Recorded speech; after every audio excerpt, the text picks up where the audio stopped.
2025년 12월 동남아시아에서 충격적인 소식이 전해졌습니다. 태국과 캄보디아 국경에서 본격적인 군사 충돌이 발생한 겁니다. 캄보디아군의 로켓포 공격으로 태국 민간인이 사망하고 이에 대응해 태국 공군이 F-16 전투기를 긴급 출격시켰죠.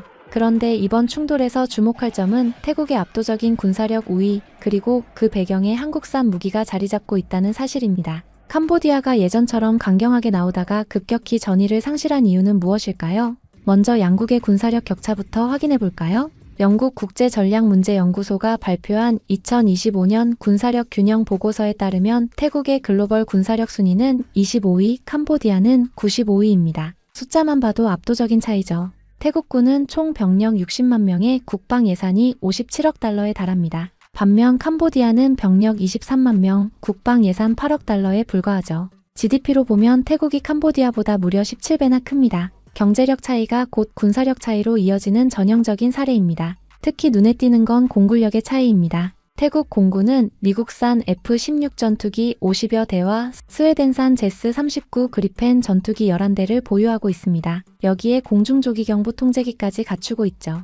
그런데 캄보디아는 어떨까요? 놀랍게도 캄보디아는 실전 배치된 전투기가 단 한 대도 없습니다. 다목적 헬기 16대가 공군 전력의 전부죠. 이건 싸움이 되지 않는 겁니다. 미 태평양 사령부 합동정보센터 국장을 지낸 칼 슈스터는 CNN 인터뷰에서 이렇게 분석했습니다. 태국의 공군력과 특수부대가 압도적으로 우월하며 태국은 이번 분쟁에서 공군력과 장거리 화력을 앞세우는 전략을 쓸 것이라고 말이죠. 그렇다면 한국 무기는 이 구도에서 어떤 역할을 하고 있을까요? 태국은 2015년부터 한국항공우주산업으로부터 T-50 고등훈련기를 도입하기 시작했습니다. 1차로 4대, 2017년에 8대, 2021년에 추가로 2대를 도입해 현재 총 14대를 운용 중이죠. T-50은 단순한 훈련기가 아닙니다. 필요시 경공격기로도 전환이 가능한 다목적 항공기입니다. 실제로 2022년 태국은 이 T-50에 한국산 정밀유도 폭탄 KGGB를 탑재하기로 결정했습니다. 훈련기가 실전 무기로 변신한 거죠. 동남아 군사 전문가들은 태국이 한국산 훈련기를 전술적으로 활용할 수 있는 능력을 갖추게 됐다고 평가합니다. 하지만 T-50은 시작에 불과했습니다. 2024년 4월 태국이 추진 중인 12대 규모의 차기 전투기 도입 사업에서 한국항공우주산업이 FA-50 경공격기를 제안했습니다. 이 FA-50은 T-50의 전투형 버전으로 공대지 미사일과 정밀유도 폭탄 운용이 가능한 본격적인 전투기죠. 가격은 F-16의 절반 수준이지만 성능은 뒤지지 않습니다. 강구영 한국항공우주산업 사장은 태국 국방부 장관을 만나 이렇게 강조했습니다. FA-50이 미국 F-16에 필적할 수 있는 다목적 전투기인데 비용은 절반 수준이고 유지비는 더 저렴합니다. 태국 입장에서는 같은 예산으로 2배 많은 전투기를 확보할 수 있다는 계산이 나오는 겁니다. 여기서 잠깐 캄보디아 입장을 생각해보죠. 1990년대부터 2000년대 초반까지만 해도 캄보디아는 태국에 대해 상당히 강경한 태도를 유지했습니다. 2008년부터 2011년까지 프레아 비에아르 사원을 두고 양국이 무력 충돌을 벌였을 때도 캄보디아는 물러서지 않고 맞섰죠. 당시만 해도 태국의 군사력 우위가 지금처럼 압도적이지는 않았습니다. 그런데 2025년 상황은 완전히 달라졌습니다. 국제군사분석기관 관계자는 이렇게 지적합니다. 태국이 최근 10년간 지속적으로 군 현대화에 투자하면서 특히 한국과 서방의 첨단 무기 체계를 도입하면서 캄보디아와의 격차가 기하급수적으로 벌어졌습니다. 실제로 태국의 한국산 무기 도입은 항공기에만 그치지 않습니다. 태국은 K9 자주포 도입도 검토하고 있는 것으로 알려졌습니다. K9 자주포는 이미 폴란드에 212문, 에스토니아에 12문, 노르웨이에 52문이 수출됐고 2025년 8월에는 베트남도 20문을 도입하기로 확정했죠. 155mm 포탄이 40km까지 날아가는 K9의 화력은 동남아시아에서도 압도적입니다. 한방산 전문가는 이렇게 설명합니다. K9이 태국에 배치되면 캄보디아의 다연장 로켓 전력이 유일한 대응 수단인 상황에서 사거리와 정확도 양면에서 완전히 제압당할 수밖에 없습니다. 그런데 한국 무기의 진짜 위력은 단순히 성능만이 아닙니다. 바로 납기 속도죠. 폴란드 사례를 보면 이해가 쉽습니다. 폴란드는 2022년 K2 전차 180대를 주문했는데 2025년까지 모두 인도가 완료됐습니다. 단 3년 만이죠. 반면 노르웨이가 주문한 독일산 레오파드 2 전차는 인도까지 9년이 걸릴 예정입니다. K9 자주포도 마찬가지입니다. 폴란드는 2026년 예정이던 물량 200문을 조기에 받았지만 체코는 프랑스산 시저 자주포를 3년이 지나도 받지 못해 골머리를 앓고 있죠. 동남아 국방연구소 분석가는 이렇게 평가합니다. 태국이 한국 무기를 선호하는 이유는 성능과 가격도 있지만 결정적으로 빠른 납기 때문입니다. 지역 안보 상황이 급변하는 동남아에서 무기를 빨리 받는다는 건 엄청난 전략적 이점입니다. 캄보디아는 2025년 7월 충돌 당시 BM-21 다연장 로켓포를 동원해 태국 민간인 지역을 공격했습니다. 하지만 태국이 F-16 전투기로 대응하자 상황은 급격히 불리해졌습니다. 캄보디아군 입장에서는 로켓포를 발사하는 순간 위치가 노출되고 하늘에서 내려다보는 태국 전투기에게 일방적으로 당할 수밖에 없는 구조입니다. 실제로 7월 28일 말레이시아 중재로 휴전협정이 체결됐을 때 캄보디아는 더 이상 버티기 어렵다는 판단을 내린 것으로 보입니다. 여기서 흥미로운 점은 태국이 한국산 무기를 어떻게 전략적으로 활용하고 있느냐는 겁니다. 2025년 11월 태국 방콕에서 열린 디펜스 앤 시큐리티 2025 방산 전시회에서 태국군 관계자들은 한국 방산 중견기업들과도 활발히 접촉했습니다. 모션 컨트롤 전문기업 MNC 솔루션은 태국의 대표 장갑차 기업 차이세리와 기술 협력 MOU를 체결했죠. SK 오션 플래닛도 태국의 차기 호위함 사업에 참여 의사를 밝혔습니다. 이건 단순히 완제품을 사는 게 아니라 한국의 방산 기술을 체계적으로 흡수하겠다는 전략입니다. 싱가포르 최대 방산업체 ST 엔지니어링의 추하진 키악 국제방위사업부 부사장은 이렇게 말했습니다. 한국의 중견 방산 기업들은 신뢰할 수 있는 계약으로 검증된 부품을 공급할 수 있는 최고의 파트너입니다. 반면 캄보디아의 선택지는 제한적입니다. 캄보디아의 주요 무기 공급국은 중국과 러시아인데 중국산 무기는 실전 경험이 부족하고 러시아산은 우크라이나 전쟁으로 공급이 막혀 있습니다. 게다가 캄보디아의 국방 예산으로는 대규모 군 현대화 자체가 불가능하죠. 한 아시아 안보 전문가는 이렇게 진단합니다. 캄보디아는 태국과의 군사력 격차가 너무 벌어져서 이제 무력으로 대응한다는 선택지 자체가 비현실적이 됐습니다. 오히려 외교적 해결에 집중할 수밖에 없는 상황이죠. 결국 2025년 태국 캄보디아 분쟁은 한국 방산의 위상을 상징적으로 보여주는 사례가 됐습니다. 불과 20년 전만 해도 한국은 세계 30대 무기 수출국에도 들지 못했습니다. 하지만 2023년 한국의 국제 무기 판매액은 급증해 이코노미스트지가 신흥 무기 수출국 중 논란의 여지가 없는 선두주자라고 평가했습니다. 스톡홀름 국제평화연구소에 따르면 2000년부터 2017년까지 세계 자주포 수출 시장에서 K9 자주포가 무려 48%를 차지했습니다. 거의 절반이죠. 폴란드만 해도 K2 전차 180대, K9 자주포 212문, FA50 전투기 48대를 주문해 총 12조 원 규모의 계약을 체결했습니다. 이건 단순한 무기 판매가 아닙니다. 유럽의 안보 지형을 바꾸는 전략적 파트너십이죠. 태국이 한국 무기로 무장하면서 캄보디아와의 역학관계가 완전히 재편됐습니다. 예전에는 캄보디아도 어느 정도 맞설 수 있다고 생각했지만 이제는 아닙니다. 태국의 압도적인 공군력, 거기에 한국산 첨단 무기 체계가 더해지면서 캄보디아 입장에서는 군사적 대응 자체가 자살 행위가 된 겁니다. 실제로 태국군 참모총장 차이아프륵 두앙프라빗은 이렇게 선언했습니다. 캄보디아의 군사력을 마비시켜 장기간에 걸친 위협을 제거하는 게 우리의 목표다. 이 한마디가 현재 양국 간 전력 격차를 극명하게 보여줍니다. 동남아시아 전체로 시야를 넓혀보면 한국 방산의 영향력은 더욱 커질 전망입니다. 베트남이 K9 자주포 20문을 도입하기로 한 건 단순한 무기 구매가 아닙니다. 베트남은 한국형 포병 교리와 기술 표준을 함께 수입하는 셈이죠.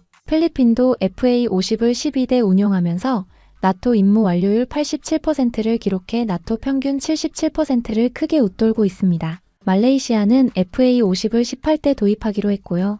이런 흐름 속에서 캄보디아의 선택은 명확합니다. 더 이상 태국과 군사적으로 맞서는 건 불가능하다는 현실을 받아들이고 국제사법재판소 같은 법적 해결에 집중하는 것이죠. 실제로 캄보디아 훈 마넷 총리는 프레아 비에아르 사원 문제를 ICJ에 제소하겠다고 밝혔습니다. 군사력으로는 도저히 이길 수 없으니 국제법에 호소하는 겁니다. 이건 사실상 태국의 군사적 우위를 인정한 셈이나 다름없습니다. 결론적으로 태국 캄보디아 분쟁이 우리에게 던지는 메시지는 분명합니다. 한국 방산이 이제 지역 안보 구도를 좌우할 수 있는 수준까지 올라섰다는 거죠. 앞으로 동남아시아의 군사 균형은 누가 한국 무기를 얼마나 효과적으로 도입하느냐에 따라 재편될 가능성이 큽니다.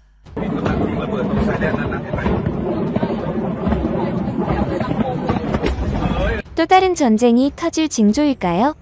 그간 트럼프 대통령의 중재로 휴전협정을 맺었던 태국과 캄보디아가 다시금 무력 충돌을 벌이고 있습니다.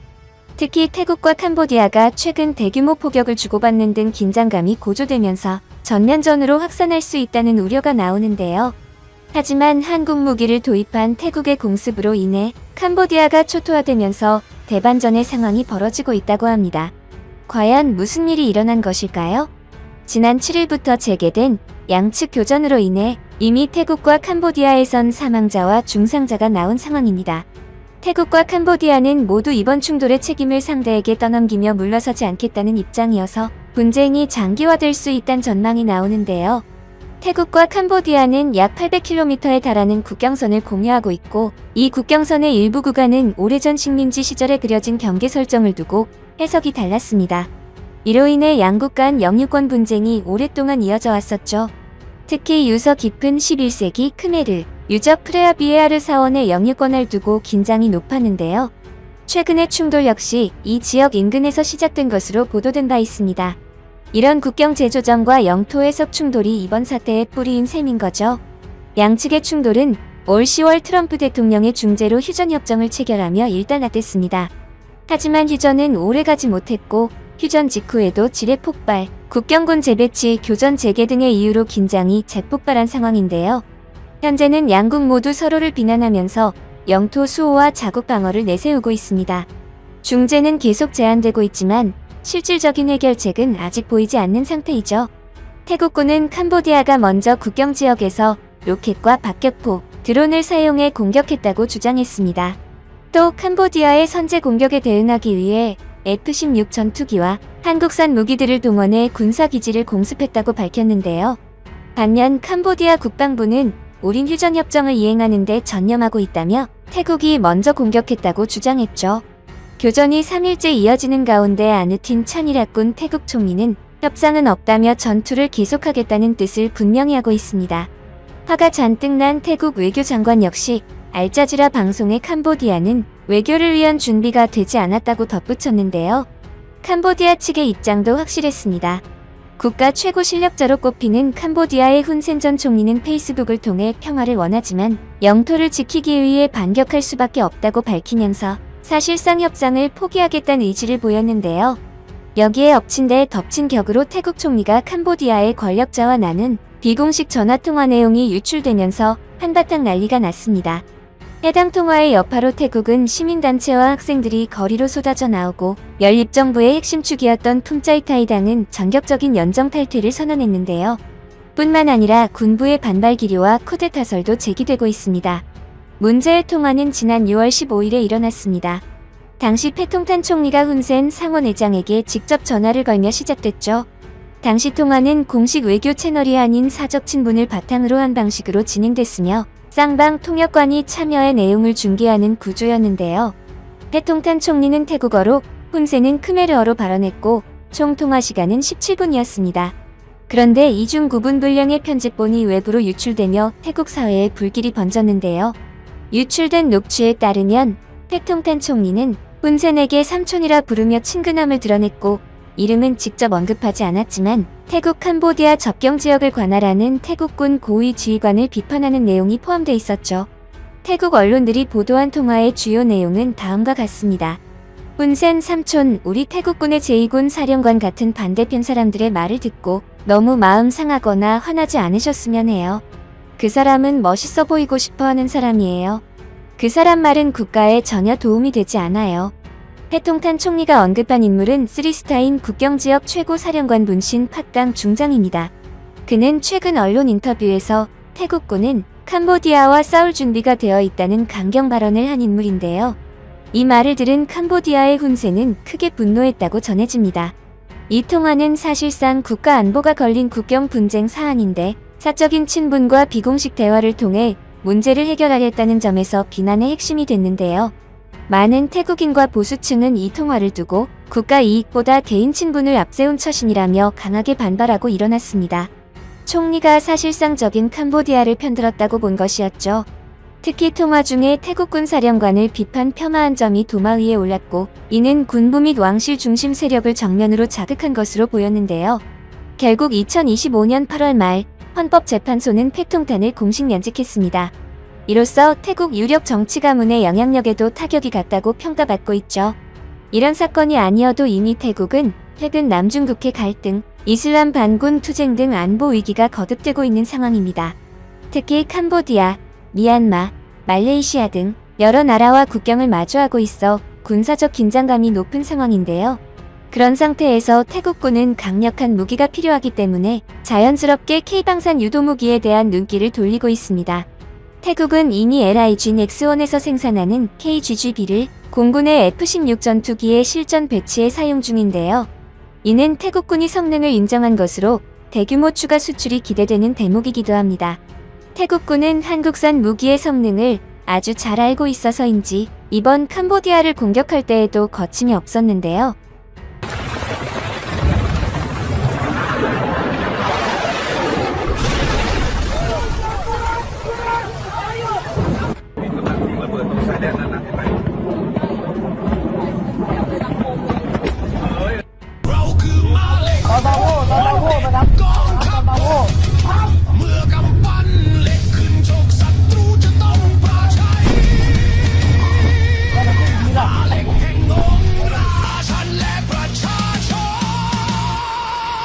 한국 무기가 얼마나 무시무시한 위력을 갖고 있는지 익히 아는 태국군은 특히 공중 위협 및 탄도탄에 대응하는 천궁이와 보병용 중거리 대전차 유도 무기 현궁, 휴대용 지대공 유도 무기인 신궁까지 유도 무기 체계 도입을 검토하고 있습니다. 지난 2024년 태국 국방장관이 방한했을 때에도 한국의 방산청과의 협력을 공식 언급했고 방산협력의 확대 가능성을 밝혔는데요.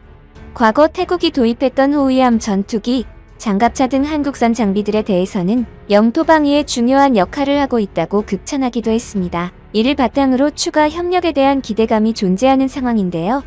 과거 태국은 중국제 무기에 크게 의존했지만 최근엔 중국산 무기 도입에서 난항을 겪으면서 공급처 다변화 움직임이 있다는 지적이 있습니다. 이에 따라 신뢰성을 갖춘 데다 상대적으로 가성비 좋고 품질이 훌륭한 한국 무기에 관심이 증가 중이죠. 올해 2025년 초에는 태국 측 군 대표단이 한국 주요 방산업체를 방문해 보병 전투 차량 체계 현대화 및 공동 개발을 위한 MOU를 체결했는데요. 이처럼 단순 수출이 아닌 공동 개발과 기술 이전, 업그레이드 계약까지 진행 중이라는 건 태국이 한국산 무기에 얼마나 의지를 하고 있는지 느껴지는 부분입니다.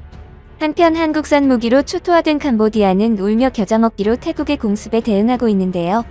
앞으로 두 국가의 운명이 어떻게 흘러나갈지 귀추가 주목되는 상황입니다. 2025년 12월 8일 태국군의 공습이 재개되면서 태국 캄보디아 국경에서 다시 한번 총성이 울려 퍼졌습니다. 트럼프 대통령의 중재로 10월에 체결됐던 휴전협정은 채 2달도 버티지 못했죠. 그런데 이번 충돌에서 캄보디아가 느끼는 공포는 이전과는 완전히 다른 차원입니다. 바로 태국군이 한국산 무기로 무장하면서 양국 간 군사력 격차가 걷잡을 수 없이 벌어지고 있기 때문입니다. 프레아 BAR 사원을 둘러싼 영토 분쟁이 1세기 넘게 이어진 태국과 캄보디아 사이에서 지금 한국산 무기가 게임 체인저로 떠오르고 있습니다. 2025년 5월부터 본격화된 이번 충돌에서 캄보디아는 속수무책으로 밀리고 있는 상황이죠. 그 중심에는 태국이 지난 몇 년간 적극적으로 도입해온 한국산 무기 체계가 있습니다. 2015년부터 태국이 들여온 TO-10TH 고등훈련기 14대, 2018년 5,200억 원을 들여 도입한 푸미폰 아두냐뎃 호위함, 그리고 2024년부터 본격 검토에 들어간 FA-50 경전투기까지 태국의 군사력 현대화는 모두 한국산으로 이뤄지고 있습니다. 국경 지역에서 포착된 태국군의 움직임은 캄보디아 군부를 긴장시키기에 충분했습니다. 한국산 훈련기로 양성된 태국 공군 조종사들의 작전 능력이 과거와는 비교할 수 없을 만큼 향상됐다는 첩보가 연이어 들어왔죠. TO-10TH는 단순한 훈련기가 아닙니다. 최대 속도 마하 1.5 초음속 비행이 가능한 이 기체는 필요시 즉각 경전투기로 전환될 수 있는 다목적 플랫폼입니다. 2024년 호주에서 열린 피치블랙 훈련에서 필리핀의 FA-52 태국의 그리펜 전투기를 상대로 10대 7 우위를 점했다는 소식은 캄보디아 군부의 충격으로 다가왔습니다. 같은 한국산 TO-10 계열 항공기를 운용하는 태국 공군의 전력이 급격히 강화되고 있다는 명백한 증거였죠. 방콕국제전략연구소는 최근 보고서에서 태국 공군의 작전 능력이 한국산 훈련기 도입 이후 3년 만에 40% 이상 향상됐다며 이는 동남아시아 지역 공군력 순위를 재편할 만한 변화라고 분석했습니다. 문제는 여기서 그치지 않습니다. 태국 해군이 보유한 푸미폰 아두냐뎃 호위함은 동남아시아 최강급 수상 전투함으로 평가받고 있습니다. 3650톤급 2호위함은 한국 해군의 대구급을 기반으로 제작됐으며 최첨단 레이더와 미사일 시스템을 탑재하고 있죠. 캄보디아 해군이 보유한 낡은 함정들로는 감히 상대할 수 없는 전력입니다.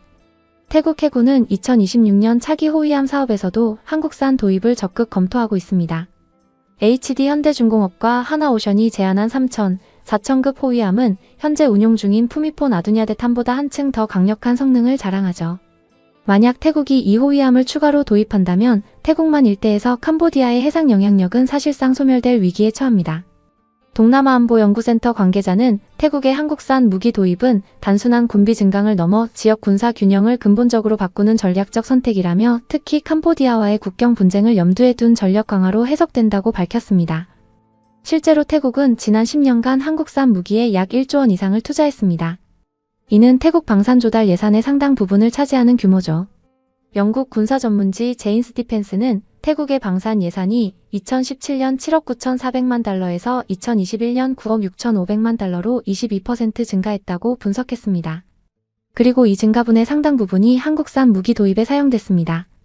반면 캄보디아의 상황은 암울하기만 합니다. 중국과 러시아산 무기에 의존해온 캄보디아군은 노후화된 장비로 현대전에 대응하기 어려운 실정이죠. 태국이 한국산 최첨단 무기로 무장하는 동안 캄보디아는 1960, 70년대 구형 장비를 여전히 주력으로 운용하고 있습니다. 국경에서 포착된 태국군의 기동훈련 영상은 캄보디아의 공포 그 자체였습니다. 한국산 무기로 무장한 태국군의 반응 속도와 정밀도는 과거와는 차원이 달랐죠. TO-10TH로 훈련받은 조종사들의 출격 준비 시간은 구형 전투기 대비 절반 수준으로 단축됐고 작전 성공률은 2배 이상 높아졌다는 평가가 나옵니다. 캄보디아 국방연구소는 긴급 보고서를 통해 현재 추세가 지속될 경우 5년 내 태국과의 군사력 격차가 회복 불가능한 수준으로 벌어질 것이라고 경고했습니다. 보고서는 한국산 무기의 가장 큰 위협은 성능뿐 아니라 빠른 납기와 철저한 유지보수 시스템이라며 태국이 확보한 작전 가동률은 캄보디아가 따라잡을 수 없는 수준이라고 분석했죠. 더 큰 문제는 베트남까지 한국산 무기 대열에 합류했다는 점입니다. 2025년 8월 베트남은 K9 자주포 20문을 3,500억 원에 도입하기로 확정했습니다. 공산권 국가로는 처음으로 한국 무기를 구매한 베트남의 결정은 동남아시아 전체에 파장을 일으켰죠. 캄보디아는 이제 사방이 한국산 무기로 둘러싸인 형국입니다. 북쪽으로는 태국, 동쪽으로는 베트남이 한국산 무기를 앞세워 군사력을 강화하고 있습니다. 남중국해 영유권 분쟁으로 중국과 긴장 관계에 있는 베트남이 K9 자주포를 도입한 것은 장거리 정밀 타격 능력 확보를 의미합니다. K9 자주포는 사거리 40km에 달하는 155mm 포탄을 분당 6발씩 발사할 수 있는 세계 최고 수준의 자주포죠. 자동화 시스템으로 진지 변경과 신속한 대응이 가능해 생존율도 매우 높습니다. 우크라이나 전쟁에서 그 위력이 입증된 K9는 현재 전 세계 11개국이 운용하는 베스트셀러입니다. 필리핀도 2025년 6월 FA-50 전투기 12대를 추가로 도입하기로 하면서 총 24대의 한국산 전투기를 보유하게 됐습니다. 말레이시아 역시 FA-50 경공격기 18대를 도입했죠. 동남아시아 전체가 한국산 무기로 재무장하는 가운데 캄보디아만 홀로 고립되는 형국입니다. 메콩델타 지역 연구소 관계자는 한국산 무기의 동남아 확산은 지역 군사 판도를 완전히 바꾸고 있다며 특히 가성비와 성능을 동시에 잡은 한국산 무기는 예산이 제한적인 동남아 국가들에게 최적의 선택지로 떠올랐다고 설명했습니다. 캄보디아의 딜레마는 여기에 있습니다. 한국산 무기를 도입하자니 이미 태국이 선점한 상황에서 같은 무기 체계로 맞서야 하는 아이러니가 발생하죠. 게다가 캄보디아의 국방 예산은 태국의 5분의 1 수준에 불과합니다. 설령 한국산 무기를 도입하려 해도 태국만큼의 물량을 확보하기는 사실상 불가능한 상황입니다. 국경 충돌이 재개된 12월 8일 캄보디아 국방부는 긴급 성명을 발표했습니다. 태국의 일방적인 무력 도발을 강력히 규탄한다는 내용이었지만 성명 행간에는 깊은 무력감이 배어 있었죠. 과거처럼 병력수로 밀어붙이던 시대는 끝났습니다. 현대전은 첨단 무기와 훈련된 인력, 그리고 신속한 작전 수행 능력이 승패를 가릅니다. 이 모든 면에서 한국산 무기로 무장한 태국은 캄보디아를 압도하고 있습니다. 푸놈펜 소재 한 외교 소식통은 캄보디아 군부 내에서 한국산 무기 앞에서는 숫자로 버틸 수 없다는 절망감이 확산되고 있다며 일각에서는 한국의 무기 수출 자제를 요청하는 방안까지 검토했다는 얘기가 나온다고 전했습니다. 하지만 한국의 입장은 명확합니다. 정상적인 방산 수출은 국제법상 아무런 문제가 없으며 태국은 한국의 중요한 전략적 파트너라는 것이죠. 2018년 도입한 푸미폰 아두냐데 호위함은 태국 방산 계약 사상 최대 규모였지만 약속된 기한 내에 인도됐고 현재까지 작전 가동률 95% 이상을 유지하고 있습니다. 이는 유럽산 무기가 수년씩 납기가 지연되는 것과 극명한 대조를 이룹니다. 폴란드가 독일 레오파드2 전차는 9년을 기다려야 하지만 한국 K2 전차는 3년 만에 180대를 모두 받은 것처럼 태국 역시 한국산 무기의 신속한 납품에 큰 만족을 표했습니다. 2024년 태국 국방부 장관이 직접 한국을 방문해 KAI 공장을 둘러본 것도 이런 신뢰의 표현이었죠. 캄보디아로서는 이 모든 상황이 악몽과 같습니다. 국경 분쟁에서 밀릴 뿐 아니라 지역 내 군사적 영향력마저 급격히 쪼그라들고 있습니다. 한때 중국의 지원을 받으며 지역 강국을 꿈꿨던 캄보디아는 이제 한국산 무기로 무장한 이웃 국가들 사이에서 고립무원의 처지가 됐죠. 동남아시아의 새로운 군사 질서가 한국산 무기를 중심으로 재편되고 있고 그 소용돌이 속에서 캄보디아는 깊은 좌절감에 빠져 있게 된 것입니다.